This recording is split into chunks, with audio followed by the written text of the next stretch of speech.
നമസ്കാരം. ഞാൻ പറയാൻ പോകുന്നത് സുഗതകുമാരിയുടെ ഒരു കവിതയാണ്.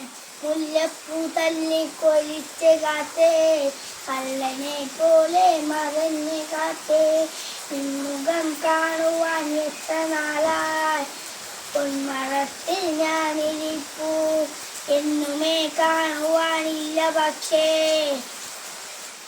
ഉമ്മ വെക്കിൻ കവിളിൽ